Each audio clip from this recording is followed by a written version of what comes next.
Hello, everyone, and welcome into Yelling from the Couch. I'm Brent Humphreys, joined by my co-hosts this week, Gage and Gordon Chatterton. The three team, I guess you call it. I don't know. What do we call the three? I don't know. Whatever it is, it's something. Hey, guys, how's it going? Y'all doing all right? Yeah, we're the three peas in a pod. Yeah. Man, listen to Gage over here. Three peas in a pod. Exactly.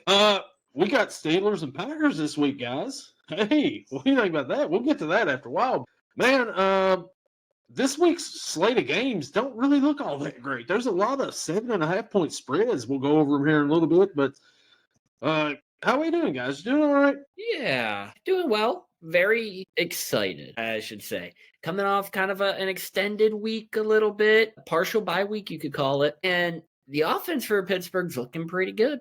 The defense, we won't talk about that, but the offense looking pretty good. I don't know. Gordon, how you doing over there, man? Welcome back to the big show. Oh, I like being here. What I gotta say is, I don't like my team playing on the road. They kind of, it seems like they suck out loud on the road. I mean, they almost don't get me wrong, Arizona's better than what their record is. Come on, we barely beat the Cardinals. We lost to the Browns on the road, and we tied Dallas on the road. Road games ain't good to us. Yeah, so I mean, this could be a little tricky. Steelers on the road. Could be a little tricky. Yes. Aaron Rodgers against his old team. Interesting. We'll talk about it in a little bit. But Aaron Rodgers last week, the video afterwards where Jones knocks him down, he finally explained that, hey, it's all good. He likes his energy, but he's 41. Slow it down a little bit, kid. Yeah. Yeah.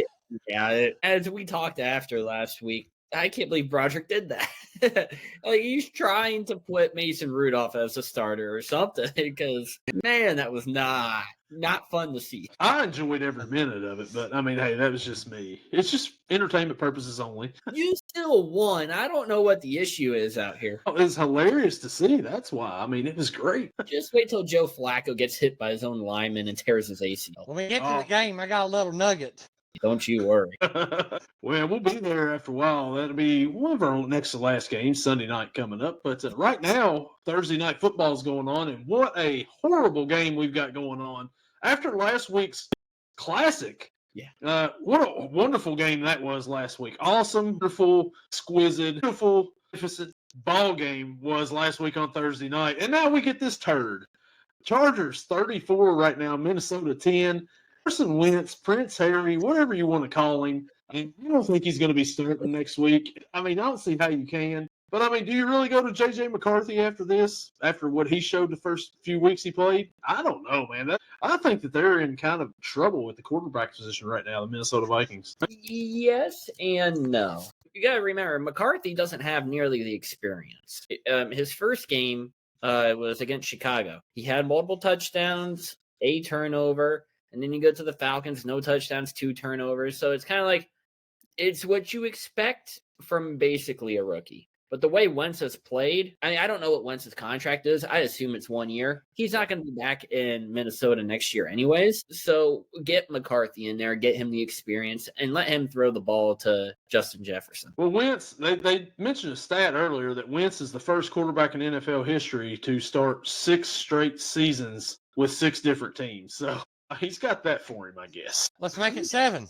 I got a feeling it's going to be 7. Like the Dolphins or somebody's going to bring him in and be like, hey, Carson Wentz, come on down. I actually think it'll be Cincinnati for when Burrow gets hurt next year. Don't you talk that on here. What are you talking about? It'd be better than Jake Browning. It would be better than Jake Browning. Hey, we got Joe Flacco right now. We've got hope. Hey, the mood change on Joe Flacco. It is. If you listen to the podcast just 3 weeks ago, Carson Wentz down, wincing on the ground again. But if you'd listen to this podcast about 3 weeks ago, maybe 2 weeks ago, I can't remember how long ago it was. But I was pretty down and out about the Joe Flacco trade. I was bashing it big time. And then after last Thursday, I was like, Joe Flacco's the man. He's the savior. He's back. 40-year-old Joe Flacco. Let's go. He still got it. He did the thing that Jake Browning couldn't figure out how to do. He threw it to Jamar Chase and T. Higgins on slants. I don't know about you all, but I would think that would have been my first thought process as a quarterback was to maybe throw to them 2 guys. If you get, you can't do anything else, at least get it to them. Oh, we got to get the run game going with Chase Brown. Yeah, because that worked out well. Well, it did last week. It did. But they threw to. I'm sorry. Hey, your guys' run game got opened up too. Yeah. Both run games got opened up last week. That's what happens when you can throw the ball to No, those we got receivers. to That's what happens. Yeah, you throw to run. Yeah. So last week in our picks, a little bit better overall for everybody. Gage went 11-3. Gordon went 11-3. I went 10-4. Overall, 67-33-1. Gage 61-39-1. Gordon 63-37-1. Thanks a lot, Gordon. Your Packers give us that one at the end of every week now. We are the one. We are the one in 61-37-1. Yeah, I guess you could look at it that way, but hey, we're getting better on the picks there. I mean, Gordon was, what was you, like 10-1 going into Sunday night game, I believe? And yeah, he's disappeared into the bricks, I think, again. So that'll lead us into our next segment here, and that would probably be Gage. Yeah, because I can't. From turf to tears, it's injury fears. Who's sidelined this week in Gage's fantasies? You got injured on your fantasy team this week, Gage. So I did not realize this. Not a lot. I'll start off by saying that Aaron Jones is back from the IR. He is currently playing. He has 5 carries for 15 yards. And he also has, what's he got? 3, nope, the wrong game. 2 catches for 15 yards for a whopping 5 fantasy points. Luckily, I didn't know he was playing, so I didn't activate him. He is still in the IR spot. We got Lamar Jackson, who still has the questionable tag. Don't know yet. Apparently, it's supposed to be a game time decision, which really sucks because it's either him or Jordan Love at quarterback. And Jordan Love is in the starting spot right now, but if Lamar's playing, I think I'm going to go with him. I don't know. And then we got Jacoby Myers still labeled as out, but luckily the Raiders are on a bye week this week. The biggest hurt to the team is the bye week plague. We got Zach Charbonnet on a bye, Trey McBride on a bye, Jacoby Myers on a bye, Amon-Ra St. Brown on a bye. So we did a little bit of diving in the free agency pool, as you could say, because last week we did something that I did not think this team was possible. I came into the week at 2-4. The guy that I was playing was the only undefeated team left at 6-0. I am now 3-4, and there are no undefeated teams left after pulling out a 127.5.62 victory. And it wasn't thanks to the running back core.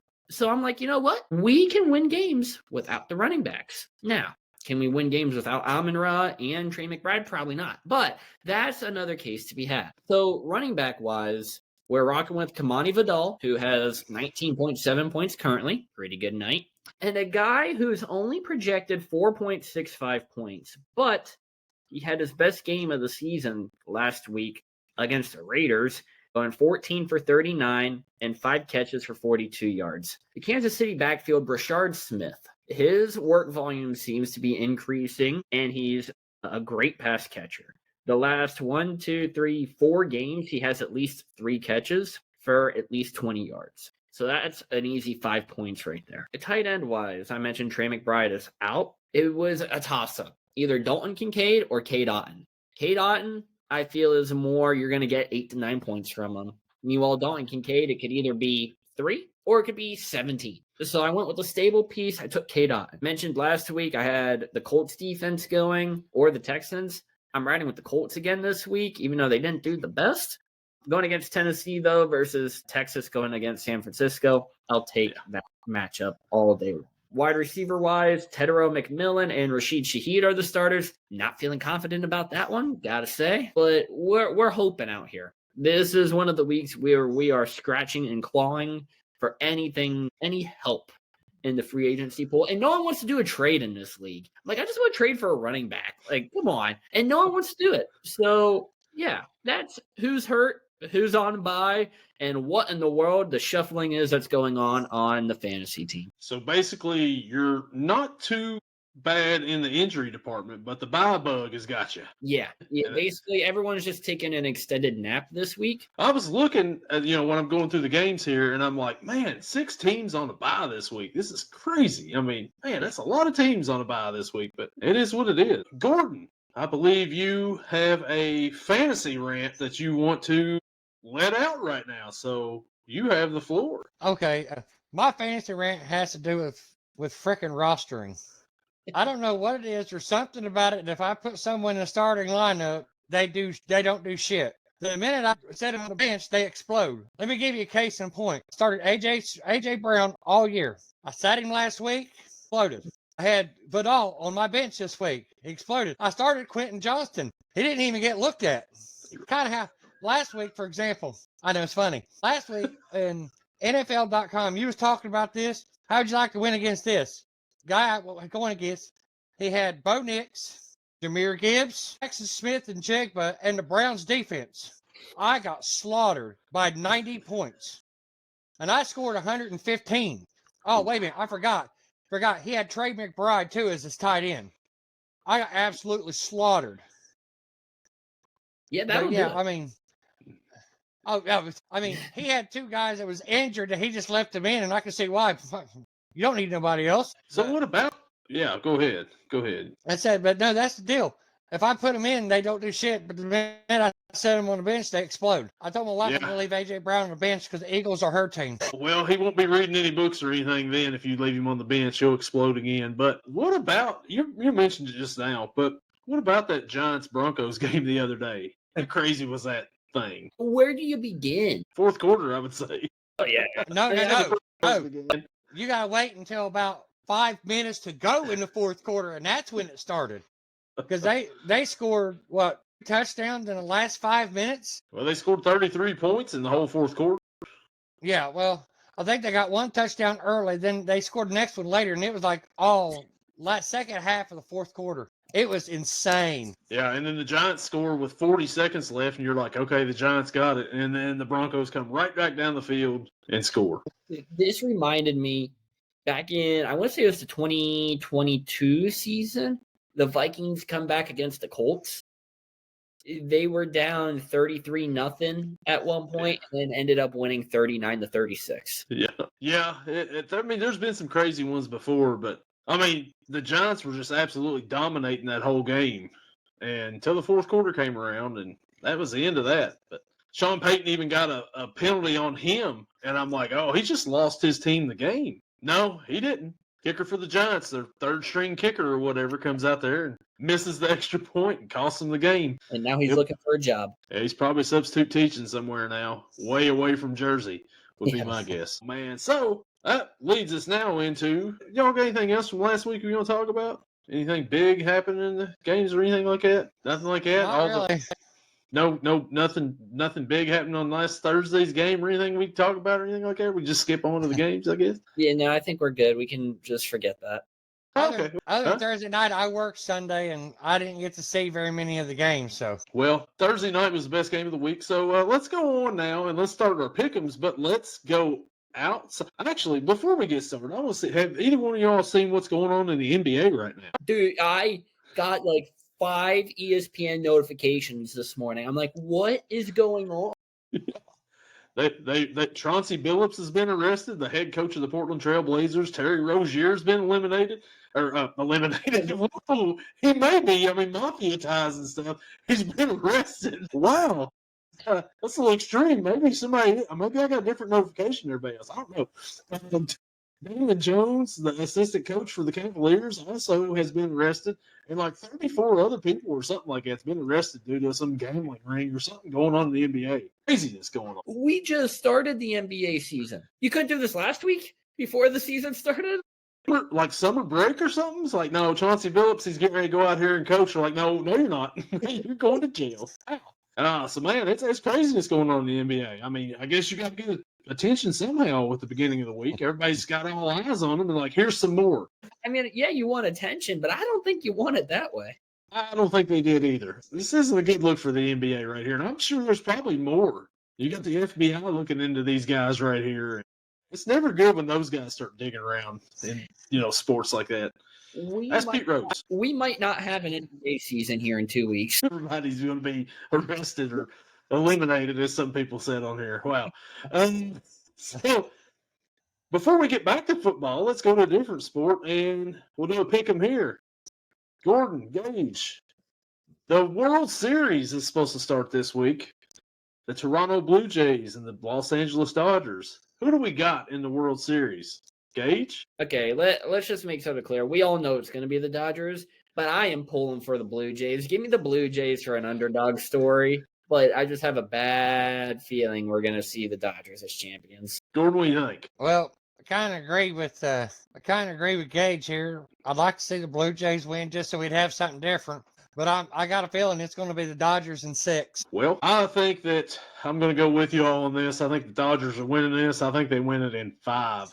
I kind of feel un-American, cheering for a Canadian team, but it's against the Dodgers, so I kind of feel un-American if I would cheer for them too. So I'm rooting for the Blue Jays hard. I was for Seattle last week. I thought Seattle, Game 6, they won that. Game 7, they had a lead, and they blew it. But I'm pulling for the Blue Jays. I hope they win it. Max Scherzer still as crazy as ever, as you could tell from last week when the manager come out and told him, and he's like, no, go back. I've got this. Hey. Sure enough, he had it. He's correct. And then, the next inning, he got in the jam and the manager come back out, and I was like, oh, here we go again. And he's just like, no, I'm good. What'd you do with Mad Max? What did you do with Mad Max? Yeah, so, we're all rooting for the Blue Jays, but I'm pretty sure next week when we come back on here, the Dodgers may already have this thing wrapped up. And the only good thing about that is if the Dodgers do win it, maybe they'll start enforcing the salary cap in MLB. Fingers crossed. That would help. That would help a lot. Yeah, it would help, but it's not going to happen. We can all hope, though, right? I mean, come on. We got to fix baseball somehow. Yeah. We can't have the Dodgers and the Yankees and all these teams every year. But that's what it's been forever, so we'll see. Well, let's get back into it now. Let's start with the pick'ems for the NFL, and we'll start out with the first game this week. The New York Jets travel to Cincinnati to face the Cincinnati Bengals at 1 o'clock on CBS. Cincinnati is a 6.5-point favorite at home. Gage, who we got here? Are you scared? Are you scared at all about this Jets team? I think the question is who's the starter for the Jets at quarterback? Is it Fields or is it Tyrod? Aaron Glenn says he knows. He definitely doesn't know. Listen, this team doesn't have a win. He doesn't know anything. All right. If it's Justin Fields, Cincinnati's going to have a field day. If it's Tyrod Taylor, for whatever reason, the offense feels a little bit different with Tyrod in there. And I don't know exactly what it is, but I still think the Bengals are going to come out with a win. Give me the Bengals in this one and give me the points as well. I like it. Gordon, what we got? I got the Bengals winning because I don't care who quarterbacks for them. Tyrod come in, what he do first, he threw picks too. So, he gives them more of a chance because he will throw the ball deep. But problem is a lot of times it ends up in the other team's hands. That's a problem. Yeah, it is.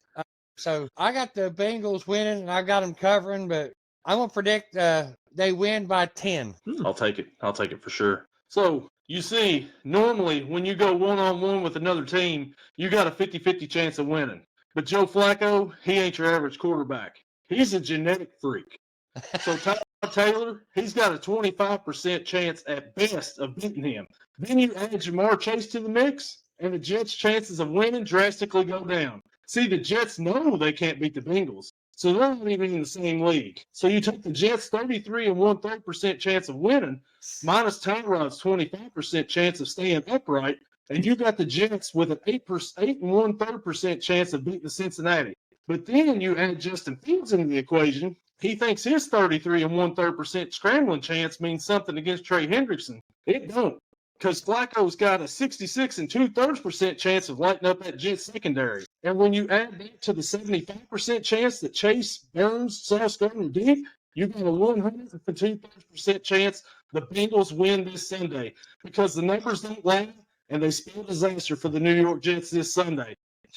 If you hear me, Bengals win, Bengals cover. Let's go. I caught that. Pick up their first win this week. I caught that. That was very good, Mac, big Papa Pump.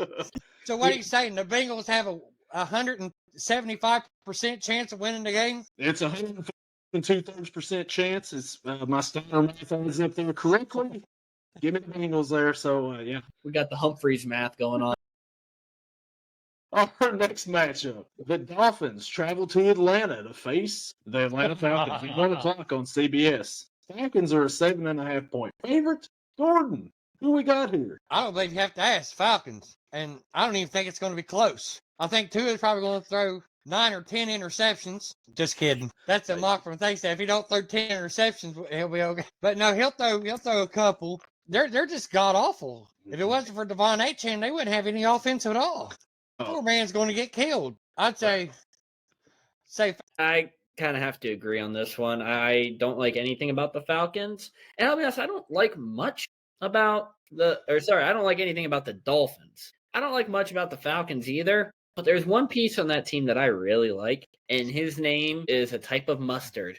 We got Dijon Robinson out here. If he gets going, the team wins. The Falcons are without one wide receiver this weekend for the rest of the season.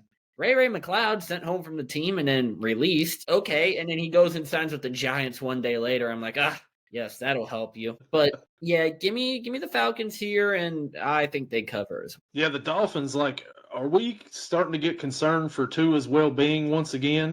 It feels that way, right? Because he's saying some stuff after the games. It's just like, this guy's not going to be playing much longer, I don't think. And how is Mike McDaniel still employed right now after this start to this season? I know you lost Tyreek. Achane is your leading rusher. Achane is also your leading receiver for the team for the season. Not a really good sign for a team if your running back is your leading receiver as well. Falcons are so inconsistent, though. I mean, last week they put up nothing against the San Francisco 49ers. But I think that they'll win this game because the Dolphins are that bad. They showed the preview for the Thursday night game next week, and it's the Ravens and the Falcons. So if Lamar's back and playing, the Ravens and the Dolphins. If Lamar's not playing, that Thursday night game is going to be awful to watch as well. But for this game right here, give me the Falcons. I think that the Falcons actually cover this spread right here because I don't know what's going on in Miami, but I think they need to just blow it up and get rid of it. It's over with. That regime's done. Our next 1 o'clock matchup, the Cleveland Browns travel to New England to face the New England Patriots. 1 o'clock on Fox. The Patriots are a 7.5-point favorite because why not? Everybody else is in this league this week. Gage, who we got? We'll keep this one nice and simple. Screw Cleveland. Quinshon Judkins had a good couple first starts, and in last 2 weeks has been awful. He had the most carries out of any running back last week and failed to hit 100 yards. Then Patriots, they might have found something. Drake May thrown to a little Keyshawn Booty and Hunter Henry in there. Ramondre Stevenson and Travion Henderson still suck. If you notice, when I was talking about fantasy, I didn't mention Henderson's name. It's because I dropped him to pick up Rashard Smith. Give me the Patriots in this one, though, and I'm going to take them to cover as well. Gordon. Okay. I'm going to go against you here, Gage. I got the Browns. Now, Quinshon Judkins may not have hit 100 yards, but he did get 3 rushing touchdowns. He's on my fantasy team. I do know that.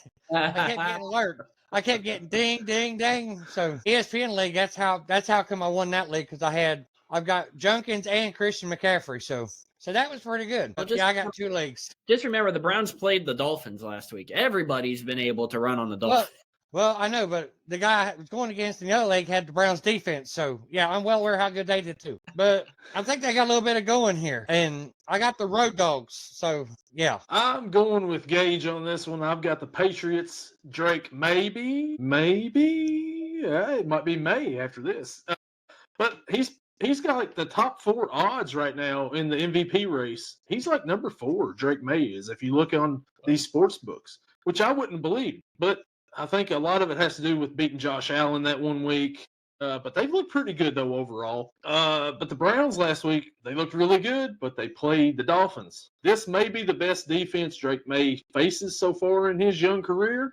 That's going to be a tough challenge for him. The Patriots also have a pretty decent defense as well. I like the Patriots in this one. But I think the Browns will cover this one, though, actually. I think it'll be a close game. But I think the Patriots ultimately pulled up. What I saw last week in the Patriots game is their right tackle was giving up a little bit more pressure than what he should have, and Myles Garrett runs up on that right side. That's kind of why I took the Browns on this one. I think he's going to be looking at Myles Garrett a lot. But like I said, on the other side, though, the Browns are going to have to try to score against that defense too. So could be a defensive battle. Yeah, and I don't think Myles almost got you Garrett is going to be the difference maker.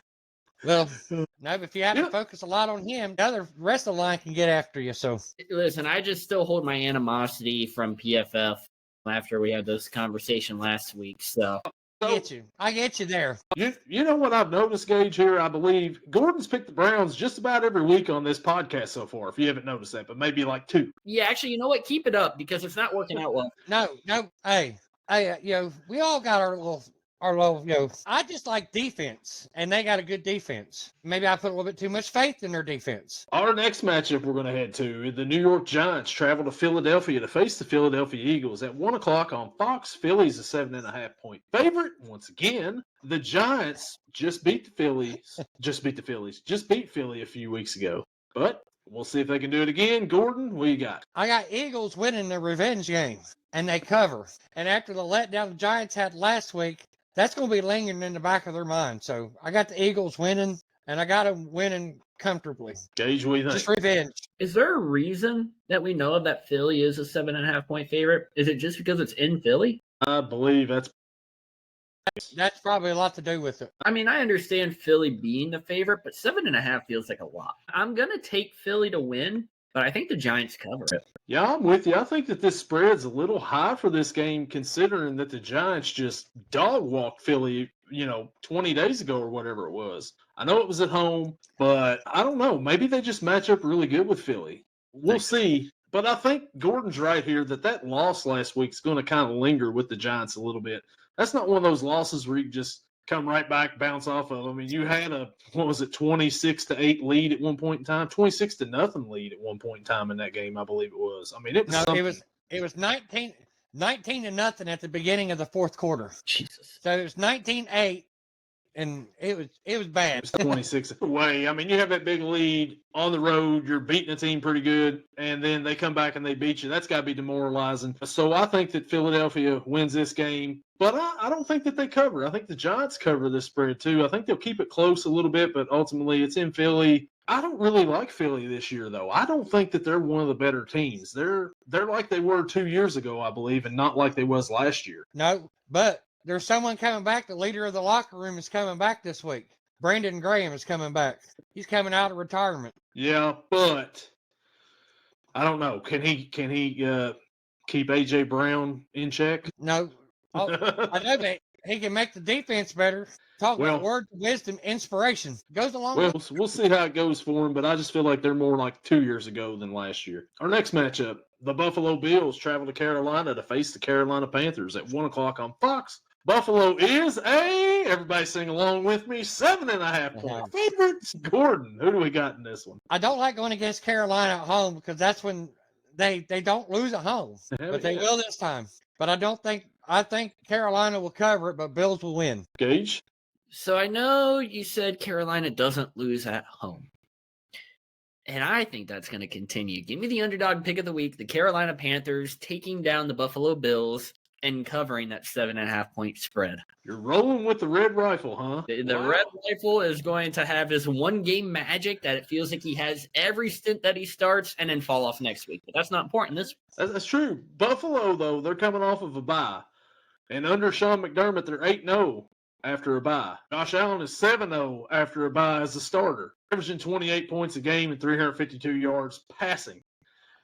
The Panthers, these two teams right here are both have a winning record. One of 2 games this week where both teams have a winning record. Who would have thought, right? The Bills and Panthers in week 8 would have a winning record, right? Carolina hasn't lost at home. Buffalo was undefeated, under McDermott after a bye. Something's got to give. Give me the Bills in this one. I think the Bills win. And I think the Bills actually cover this spread right here. 7.5 is a lot, but I think that they cover. I think that they're coming out and they're going to dominate the Panthers in this one. Red Rifle, sorry. Going to look like what did J.J. Watt say at one time? We're going to make him look like a Red Ryder BB gun. I think that's what's going to happen. So give me the Bills. I will have to say this. When the Panthers beat Buffalo this week, I will have to come on here next week and be like, so, what'd you guys doubt me on? I'll take it. You all doubted me when I took him against the Cowboys. So. Yeah, we did laugh at that quite a bit. But, hey, hey. Our next matchup, the Chicago Bears travel to Baltimore to face the Baltimore Ravens at 1 o'clock on CBS. Baltimore is a 6.5-point favorite. Lamar should be back, I guess, is why this spread's so high. Gage, what do we think here? Yeah, that has to be the only reason why it's 6.5. Looking at different reports, Lamar Jackson limited in practice again. DeAndre Hopkins out on Thursday. Ravens Jackson practices. Status versus Bears to be determined. I wish we could throw in 2 separate picks because right now we don't know who's playing quarterback. I agree. I'm rolling with Lamar Jackson and that he is starting. Is there going to be any ring rust though? Ring rust, like we're in the WWE. Is there going to be any field rust? I guess you could call it. I don't know. The Bears defense isn't horrible, and the one main thing that's been Baltimore's downfall past couple weeks has been not getting King Henry going. With Lamar in there, he kind of has that opportunity to get going a little bit more. Rolling with Lamar, give me the Ravens and give me the points as well. Gordon. I agree. I wrote down here, I said Ravens, and then I wrote if Lamar returns, but I can't wait and find out. I got picked now. I'm taking the Ravens, and I'm taking them covering because I'm just hoping he's starting. Well, I'm going to roll with my underdog pick of the week, and I'm rolling with the Chicago Bears. They've won 3 or 4 straight in a row here, I think it is, maybe 3. But Caleb Williams has looked pretty good here lately. Luther Burden, DeAndre Swift's got things going in the running game. The defense has played pretty good. Even before Lamar got hurt, their offenses look pretty good, but they can't stop nobody. Ben Johnson's got something going on down there in Chicago, I think, and I think that even if Lamar plays, King Henry hasn't been King Henry this year. Give me the Bears in this one. And, of course, the Bears cover because they are the road dog, Jesse James. There's my one for the podcast. I do got to say real quick, I'm going to shout out the biggest Baltimore Ravens fan that I know. It comes from our NFL Week 7 Pick'em video on YouTube. At Football Dude put a comment last week and just says, thanks for letting the Ravens hang around. Thanks a lot for reminding me why they're hanging around. Got to win during the bye, and then when Lamar comes back, it is over. Ravens winning the division once again. This is going to be the first test for Lamar and the Ravens. If Baltimore comes out and loses this game, Football Dude 2000 might have a different mindset towards winning the division. I'd like to see what Football Dude has to say after the Bears take down the Ravens this week. It'll be interesting to see if he's got anything to comment on this video. Comment on it, Football Dude. Let us know. And everyone else. Everyone else. Yeah, whoever wants to comment on here, whatever. Yeah. You might get shouted out in the next episode. Hey, this may turn into a short. Our next matchup. San Francisco 49ers travel to Houston to face the Houston Texans at 1 o'clock on Fox. Houston is a 2.5-point favorite at home. Gordon, what do we think here? With George Kittle back and playing, he doesn't have to catch balls, but he's a really good blocker on the edge. Christian McCaffrey had his best rushing game last week. I got the 49ers. Of course, they're underdogs, so road dogs. Of course, Cleveland is my dog pick of the week. Yeah, I'm going to roll with Gordon on this one. I understand the Texans' defense is pretty darn good. At least so I've heard. That too. But the Niners' offense is just good. They are that darn good. Whether it's Mac Jones or Brock Purdy in there, they got a system going on. Now, the defense, iffy. But the Texans' offense, also iffy. So give me the Niners in this one, and they also cover because of being the underdogs. So the Niners, they're without Fred Warner. What was the guy's name that took over for Fred Warner last week? He played really well. I can't think the guy's name. It's on the tip of my tongue. But he played really well in Fred Warner's absence. But the big key was getting George Kittle back. As Gordon mentioned, he didn't have to catch passes. I don't even think maybe he got like 2 targets or something like that. But, man, he ran block for Christian McCaffrey and opened up some holes that Christian McCaffrey is like, thank you, George Kittle, for being back. If you just run block for me, I'll take care of everything else. Like you said, they got a good system over there with the Niners. Mac Jones, Brock Purdy, you could throw just about anybody in that Kyle Shanahan system, and they're going to look decent. I'm with you guys. I think the Niners win. I mean, it's crazy we're all 3 picking underdogs here on the road, but we're going all 3 underdogs on the road. Give me the Niners to win this, and, of course, they cover because they're the road dogs. Tatum Bethune. That's who, yeah. He played really well for Fred Warner last week. Yeah. For a guy I'd never heard of until that day. He also wears the same number that Fred Warner wore his rookie season. Maybe that's some sort of initiation or something. Maybe he'll be 54 in 5 years. Hey, who knows? Our next 1 o'clock matchup, the Tampa Bay Bucks travel to New Orleans to face the New Orleans Saints at 1 o'clock on Fox. Tampa Bay is a 4.5-point favorite. Gage, who we got? Man. The Bucks are down to so many people. Mike Evans, unfortunately, will not be hitting 1,000 yards this season. It's a sad sight to see. This also could be his last season. It would not surprise me if it is. But for whatever reason, they are like wide receiver U, except in the NFL. Because they just got guys out there that Baker's like, I'm the MVP. I'm going to make you guys star receivers. Meanwhile, the Saints, well, Tyler Sook and Alvin Kamara and Rashid Shaheed, Concussion Olave. It's not good right now. I appreciate the giggle at that. That was off the top of the head. I'm going to go with the Bucks in this one, but I'm not excited to watch it. Give me Tampa Bay and give me the cover. Gordon, who we got? Intriguing. Gordon, who you got? Well, I got the Bucks, and they should actually cover by 24 because the Saints are horrible. I know they're at home and they have a tendency to play people better than what they should, but I got the Bucks covering, and Chris Olave went to my school. That is wide receiver use. Ohio State. Yeah. So the Bucks, they keep getting injuries every week. Like somebody's getting hurt. They're like the San Francisco 49ers of the East, Southeast. They still got Baker. Is Bucky Irvin coming back this week? Have we heard? I don't know. I haven't heard anything about it. But White's played pretty good in his absence. I mean, he was, like they said, he was Bucky Irving before Bucky Irvin there. So Tez Johnson's come on a little bit to take the place of Mike Evans, and Igbuka didn't really have that great of a week last week. K. Dotton's, played pretty well. The Saints, on the other hand, they're frisky. They're a little frisky out here. But I don't think it really matters. They're at home, but I think Tampa Bay wins this one. And I think Tampa Bay actually covers in New Orleans, even with all the injuries. Give me the Bucks. Give me the Buck and Chris Godwin both ruled out for this week. But I don't think it really matters. Yeah. I really don't think it matters this week. Our next matchup, the Dallas Cowboys travel to Denver to face the Denver Broncos at 4:25 on CBS. Denver is a 3.5-point favorite. Gage, who we like here? Well, I think in order for Denver to win this, they're going to have to play 60 minutes instead of 13 and a half.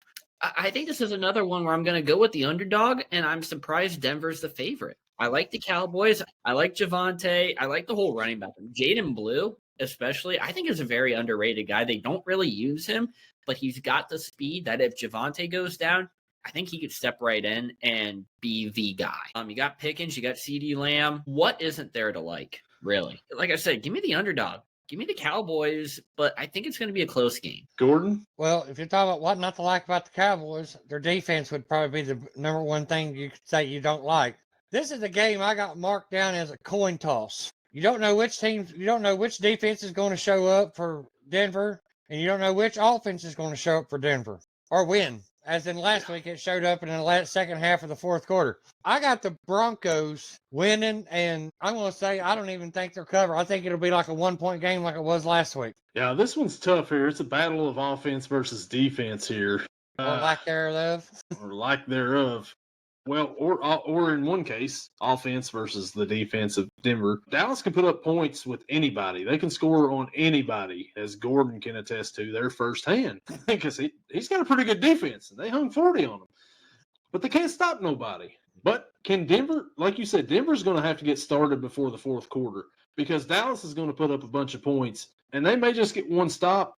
Bland may get an interception or something like last week, and there you are, and Dallas has got the advantage. Now, I'm not going to say what Stephen A. Smith said earlier in the week, which he's going to start calling the Alice Cowboys because there's no D. Yeah. But I'm going to go with Dallas in this one as well. I think that they win. I think they cover because of the underdogs. I just like Dallas's offense right now, the way that they're going.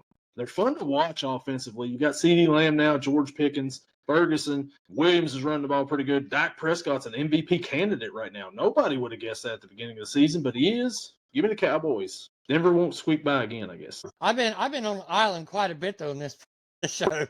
That could either go one way or the other. We'll find out. But the last 4:00 matchup, 4:25 on CBS, the Tennessee Titans travel to Indy to face the Indianapolis Colts. Indy is a 14.5-point favorite. Gordon, what do we think about this wonderful matchup to cap off the afternoon slate of NFL football this Sunday? I think it'd be more entertaining watching grass grow because I believe this is going to be an absolute blowout. I mean, it's going to be like a wind of farts out there. This could end up being a 40-point game for one side, like 40-0, because the Titans are horrible in offense. They're horrible in defense. They're not very good on special teams. I got the Colts winning by a mountaintop. Gage, what do you think here? Man, I still wish that I would have thought ahead for my underdog pick of the week because I would have had just so much fun with this one. I'm not gonna do it, but I would have if I had not already used it.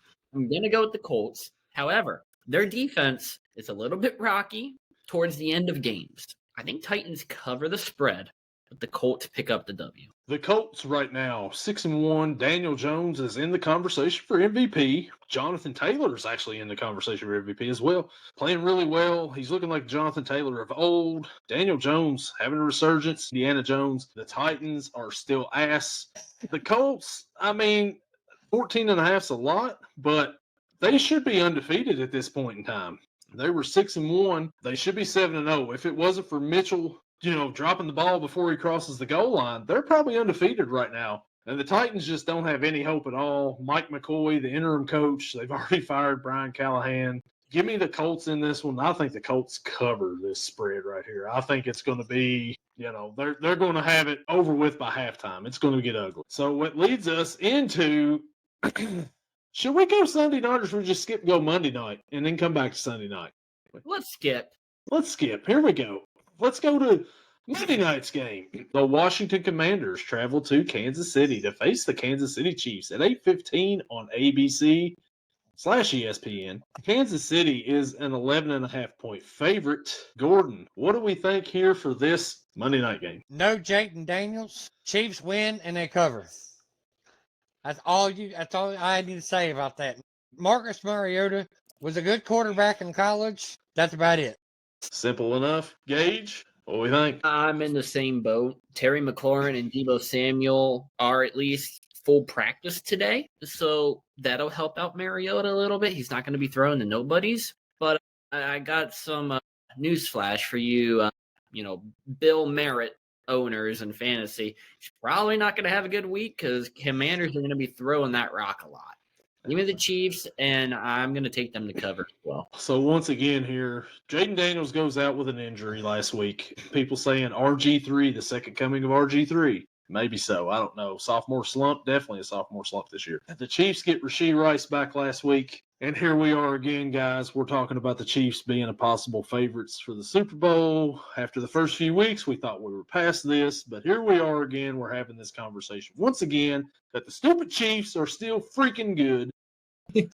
And they win this game and they cover. Patrick Mahomes looks like an MVP candidate. He's leading favorite right now. They win. They win big at home on Monday night. Give me the Chiefs. And that leads us back. We're going to back travel now to Sunday night, guys. And we've got the Green Bay Packers traveling to Pittsburgh to face the Pittsburgh Steelers at 8:20 on NBC. Green Bay is a 2.5-point favorite. Gordon, I think I got an idea who both you guys are going with. So, who you got, Gordon, in this game, in the Aaron Rodgers Bowl? Well, I'm picking the Packers. I'm not going to pick cover or not because I told you about that. I think it's a jinx. But I will say this, though. Our right tackle is getting healthier. The oblique isn't as bad. The last game he played, they said he blacked out from pain. He had an oblique strain. He blacked out at halftime and finished the game. Tough dude. Sounds like it.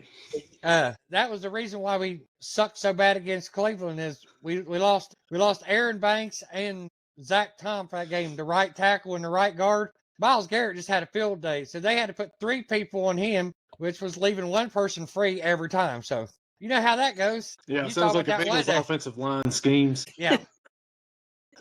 Yeah, I mean, Gage. Who we got, Gage? Man, obviously we're going Pittsburgh, but we do not feel confident at all. It is at Acrisure. It is a Sunday night game. I almost secured Student Rush tickets and was not able to, and I am very upset about it. But the one thing, actually 2 things. I feel like Pittsburgh has the best pass rush in the entire NFL. While Green Bay has Micah Parsons, he's just one player. The Pittsburgh Steelers have the opportunity to rotate the edge rushers and still get constant pressure and still feel like that it's not a weak spot. Obviously, TJ and Alex Highsmith are the starters. Frankly, I think Highsmith is the weak link out of all the edge rushers. But then you rotate him in with Nick Herbig and Jack Sawyer. It's also been great. Nick Herbig, I keep calling him Nate. He has a brother who is an offensive lineman. He used to be in Pittsburgh as well because we are the Pittsburgh brothers, but he's no longer with the team. Herbig leads the Steelers in sacks this season with 4.5. That's ahead of TJ, ahead of Highsmith, ahead of Cam Hayward. And then Jack Sawyer, I think he has 2 sacks on the season, but it feels like he's always involved in the play, which is awesome. Okay. I'm going to drop some injury stuff on you. A person that hasn't been playing since week 2 on our defensive line is back in practice. And that's Devontae Wyatt, nose tackle. Our defensive tackle's coming back. Plus, we still got Adrian Cooper, and so far, our Hercules isn't practicing, but, whatever. But here's that nugget I was telling you about at the beginning of it. The last time Green Bay won a game in Pittsburgh, 1970. Yeah, that means there's been 4 quarterbacks. Okay, 2 of them, one of them was pretty good, but most of them were pretty good. Just one of them kind of sucked. Aaron Rodgers never beat Pittsburgh in Pittsburgh. Brett Favre never beat Pittsburgh in Pittsburgh. Jordan Love lost the last time, but he's the only one that's getting a second shot at it. It's also insane to think that for how long Favre and Rodgers played, there was never 2 times that they played in Pittsburgh. Ain't that weird? Yeah. It's crazy how the schedule goes like that. But it's time for shit to change. But in the last, I want to say 3 or 4 games, Rodgers has not taken a single sack. He has stayed upright. He has played clean. Last week was kind of his worst game, if you want to call it defensively. 2 picks, one of them not his fault. DK got it ripped out of his hands. And then the tight ends really got involved. You had touchdowns to Pat Freiermuth, Darnell Washington, Jonnu Smith. Connor Hayward had one off his fingertips. The offense has been playing great. And for the last 5-6 years, feels like I've not been able to say that. So it's pretty nice to be able to be like that. The thing that scares me the most is the defensive backfield. We saw what Jamar Chase and T. Higgins did to Jalen Ramsey, Darius Slay. However, obviously, the Packers don't have them. What they do have, they got Matthew Golden, who I'm a huge fan of. Huge fan of Golden. They also got Romeo Doubs, who I didn't think was going to do anything, and he's been having a quietly good season. The Packers fan can either confirm or deny that, but I feel like he's been having a very good season. And then the rushing defense, Chase Brown ran whenever the world he felt like outside of the first drive against the Steelers. Josh Jacobs is a much better running back, and he has scored 2 touchdowns, I think, in the last 3 games. So that's kind of scary. All that being said, I'm going to take Unk to win it here. I think Jordan Love. I'm not catching my cues here. No, I think he's a great back. Yeah, he's a great running back. I think both teams are great. I think this is going to be game of the week. There's a chance that maybe it ends up in a tie, and maybe we have a 2 at the end of our records. But I'm not picking a tie. Give me the Steelers. They're underdogs, obviously, but I am looking forward to this. And it's cold here, too, so it's football. So this is game of the week. This is game of the week right here. Definitely. These 2 teams right here, pretty evenly matched. I mean, Pittsburgh's offense this year has been pretty solid, really good. A lot better than the last couple of years, for sure. Defensively, though, all that money spent on the defense and maybe not getting a good return on investment over there. It doesn't seem like right now, especially like you said in the secondary. You go out and you trade for Ramsey. Chase kind of owned him a little bit last week. Joey Porter Jr. still can't keep his hands to himself out there. Darius Slay getting old, probably past his prime a little bit. The Green Bay Packers, on the other hand, they've been good all year. The only game that they kind of had was the Cowboys on defense, and then offensively, they had a bad game against Cleveland, but once again, Cleveland's got a really good defense. This game right here, I don't know. It's going to come down to who can make a defensive stop here. And in that case, I don't think Pittsburgh's going to be able to stop Josh Jacobs. I think he's going to have a field day on them this Sunday. I got the Packers winning, and I got the Packers covering by a field goal. But it's going to be an entertaining game. And, man, you just keep football dude in there with a loss this Sunday and his Ravens, Gage, is what I think is going to happen. All right. I'm on an island for multiple things this episode, and I cannot wait to come back and told that I only had one loss, and that would be the Panthers losing to the Bills. Hey, I was on the island a lot too there, brother. Yeah, well, hey, it happens sometimes. So I mean, the picks will be a lot different next week. Our records won't be pretty close to the same, at least. They'll be different. Yeah, it might be worse for me. A lot of high spreads this week coming up. Not a whole lot of really good games to sit and watch. Like you said, this is probably the best one of the bunch. I mean, I thought this Thursday night game was going to be good, and it turned out to be a turd in the punch bowl. Yeah, not good at all. And I think the 2.5, I think, is the smallest spread as well. So the rest of them 6.5, 7.5, 14.5, 11.5. I mean, yeah.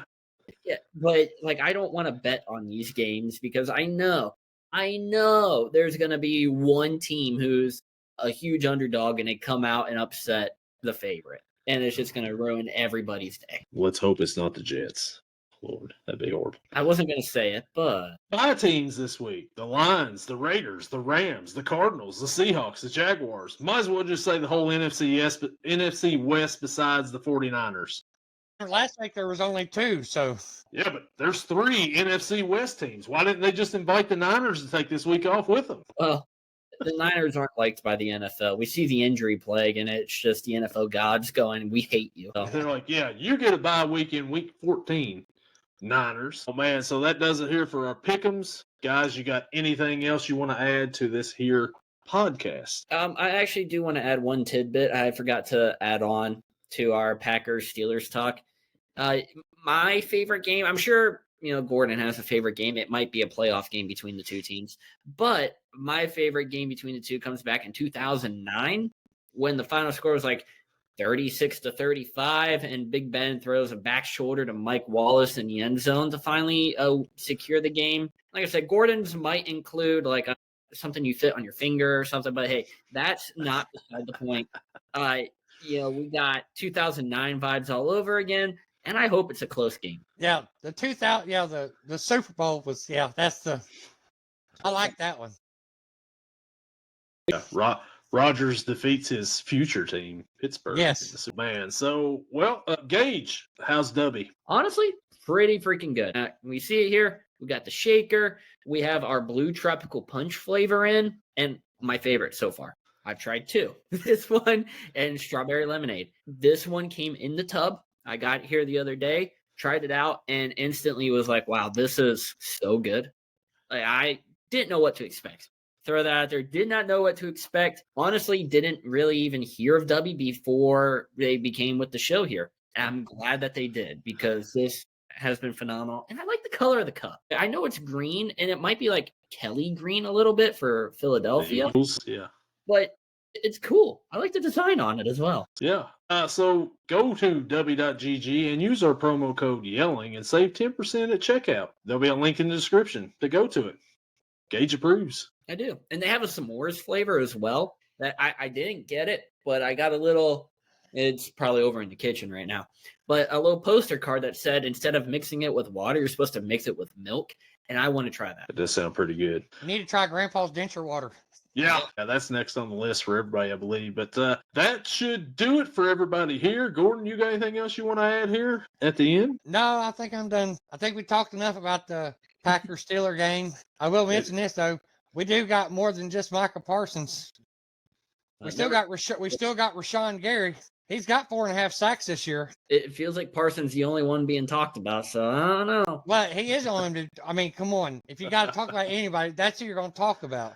He was in Dallas forever. That's why his name is so big. Speaking of Dallas and Micah Parsons, did you see who was rumored that Jerry Jones is trying to go after now? Max Crosby.